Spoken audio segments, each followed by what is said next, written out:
Welcome back. This evening, all eyes on the race for California's open U.S. Senate seat to replace the late Senator Dianne Feinstein. And new tonight, we can project Democrat Adam Schiff and Republican Steve Garvey will advance to the runoff.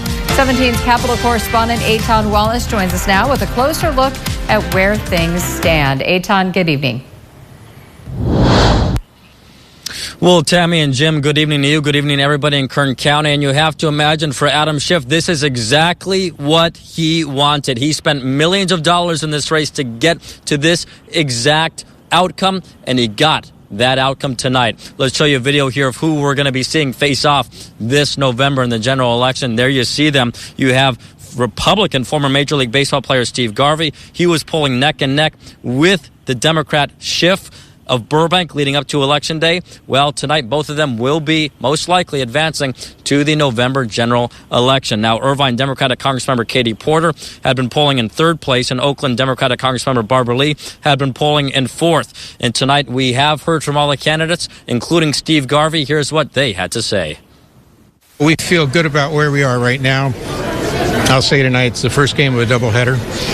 The second game is going to be daunting. It'll be almost like a Super Bowl over the next fourth quarter or 8 innings. But I think it should be exciting for all of you.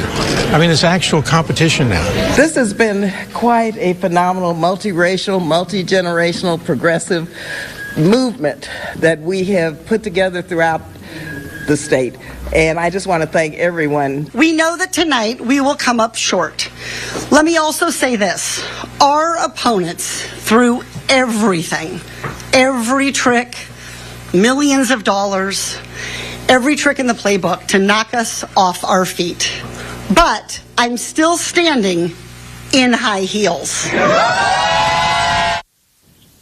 And there you hear some comedy there from Katie Porter, but obviously a disappointed Katie Porter, not the results she had hoped for. But this is exactly how Schiff wanted things to go. Remember, he had spent millions of dollars on advertisements touting Garvey's conservative views, trying to bring Garvey into the spotlight in hopes of facing Garvey in the runoff. And by the way, speaking of election results, as we come back here live here at the Capitol, important to also mention Proposition 1. That's the Gavin Newsom-backed $6.38 billion bond that Newsom says will fund more than 11,000 behavioral health beds and more than 27,000 or so behavioral health treatment slots for those experiencing behavioral health, severe mental illness, and substance use disorders on the streets. You have to imagine tonight, Gavin Newsom is feeling at least relatively happy with what he's seen so far. Early returns show this is passing and needs a simple majority to pass. So far, has 53% of the vote. So it's close, but as of now, Gavin Newsom is getting what he wants. Reporting live from the state capitol, Eitan Wallace, 17 News.